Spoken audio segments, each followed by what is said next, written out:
সামনে বাংলাদেশে আমাদের জন্য ভয়াবহ সে আরেকটা সিপাহী বিপ্লবের করুণ প্রতি অপেক্ষা করছে। আপনারা অনেকে ভাবতেছেন এইটাও কি সম্ভব?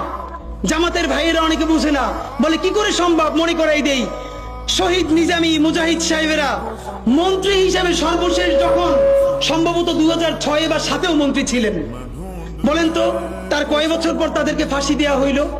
10 বছরও লাগে নাই। রানিং ফুল মন্ত্রী ছিল, লক্ষ লক্ষ মানুষ তাদের সাথে ছিল, তাদের মন্ত্রণালয়ে একটা পয়সার দুর্নীতি বের করতে পারে নাই। 10 বছরের মধ্যে মন্ত্রিত্বের পর তাদেরকে ফাঁসি দেওয়া শুধু হয় নাই, তাদের সন্তানরা তাদের জানাজাটা পর্যন্ত পড়তে পারে নাই। সংখ্যা দিয়ে হয় না ভাই, কোটি কোটি মানুষ দিয়ে সবকিছু হয় না। আজকে আপনারা প্রথম আলোর বিরুদ্ধে বলেন, এই যে আসার সময় বলতেছিলাম শায়েক রে, প্রথম আলোর প্যারালাল কাছাকাছি একটা পত্রিকা কি আমরা দাঁড় করাইতে পারছি? অনেকে বলে আমার দেশের কথা, আজকে শুধু বলি, পরশু জানলাম প্রথম আলোর 10 ভাগের 1 ভাগ বিনিয়োগ এবং আর্থিক সংগতি আমার দেশের নাই।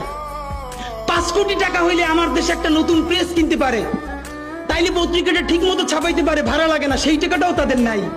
ভাই, ভালোবাসা দিয়া পয়সার কাজ হয় না। 50,000 টাকা যে এই লোকটার স্যালারি, এই কাজ যদি 20,000 টাকা দিয়ে করাইতে চান, কোনদিন 50,000 টাকা রিপোর্ট এবং স্কিল আপনি পাবেন না। ওই 50,000 টাকাই লাগবে। মানুষ মাগনা কাটে 3 দিন, একজনকে দাওয়াত খাওয়ায় 2 দিন 3 দিন, তারপরে আর চলে না। আমাদের আর্থিক যোগ্যতা অর্জন করতে হবে।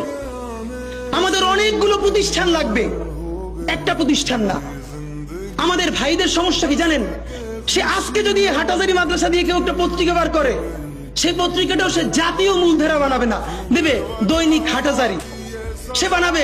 মানে কোনো না কোনো ঘুরে ফিরা তার চিন্তায়, মননে, মগজে প্রথমে হয়তো হাটাজারি, সর্বোচ্চ বড় হইলে হেফাজত, এরপরে সর্বোচ্চ বড় হইলে বাংলাদেশের শুধু মুসলমান। ভাইরা, এই মুসলমানের বাইরের যে জনগোষ্ঠী, সেটা কি আপনার না?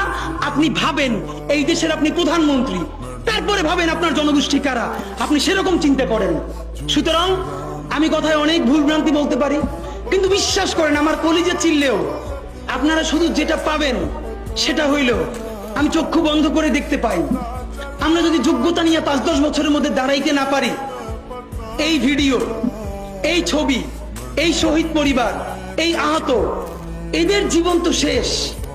এদের পরবর্তী জেনারেশনকে পর্যন্ত কি ভয়ানক গণহত্যার শিকার হইতে হবে আমরা চিন্তাও করতে পারতেছি না।